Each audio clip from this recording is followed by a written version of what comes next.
শিবুর কিচেনে আপনাদের সবাইকে স্বাগত জানাই। আজ আমি আপনাদের কাছে নিয়ে এসেছি কাবলি চানার ঘুগনি। গ্যাসের মধ্যে আমি কুকার বসিয়ে দিলাম। কুকারটা গরম হয়ে গেছে। আমি ওর মধ্যে সর্ষের তেল দিলাম, তার মধ্যে জিরে ফোড়ন, শুকনো লঙ্কা ফোড়ন ও 1 চামচের মতন হিং দিলাম। আপনারা হিংটা অবশ্যই দেবেন, ওটাতে টেস্টটা অনেক বাড়িয়ে দেয়। এর মধ্যে পেঁয়াজ কুচি দিলাম। পেঁয়াজটা ভালো করে লাল লাল করে ভাজতে হবে। এর মধ্যে আমি একটা আলু কুচোনো দিলাম, দিয়ে আলু আর পেঁয়াজটাকে ভালো করে ভাজতে হবে যতক্ষণ না একটু সোনালি রং ধরে। এটা প্রায় ভাজা হয়ে গেছে। ওর মধ্যে আমি রসুন বাটা, পেঁয়াজ বাটা, কাঁচা লঙ্কা বাটা এবং আদা বাটা দিয়ে দিলাম।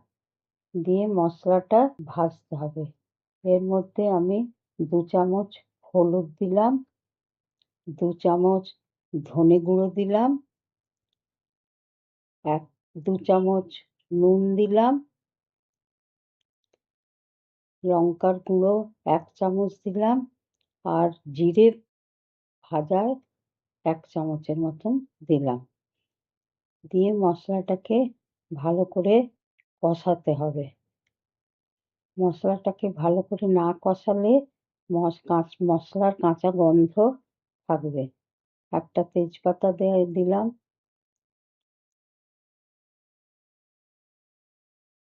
গ্যাসটা সিমে রেখে আপনারা আস্তে আস্তে মশলাটা ভাজবেন। এরপর কুচানো টমেটো দিয়ে দিলাম 1.5টা।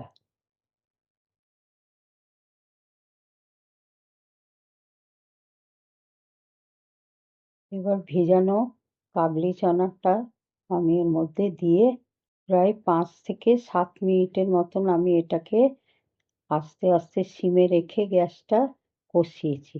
যতক্ষণ না একটু তেল ছেড়ে দেবে ততক্ষণ এটা কষাতে হবে। এর মধ্যে আমি 1 চামচের মতন গোলমরিচের গুঁড়োও দিলাম। এটা প্রায় 7-8 মিনিট কষানো হয়ে গেছে। এরপর আমি পরিমাণ মতন জল দিলাম। জল দেওয়ার পরে এটা একটুখানি নাড়িয়ে কুকারের ঢাকনাটা লাগিয়ে দিলাম। এটার মধ্যে আমি 4টে সিটি দিয়েছি। 4টে সিটি দেওয়ার পর দেখলাম সেদ্ধ হয়ে গেছে। এরপর ধনেপাতা ছিটিয়ে দিলাম। আপনারা যদি চান এর মধ্যে অল্প মিষ্টিও দিতে পারেন, তবে আমাদের বাড়িতে কেউ খায় না তাই চিনিটা আমি দিইনি। দেখুন বন্ধুরা, একবার খেয়ে দেখবেন, খুব ভালো লাগে খেতে। আমার চ্যানেলটা যদি আপনাদের ভালো লেগে থাকে লাইক, শেয়ার এবং সাবস্ক্রাইব করে দেবেন। নমস্কার।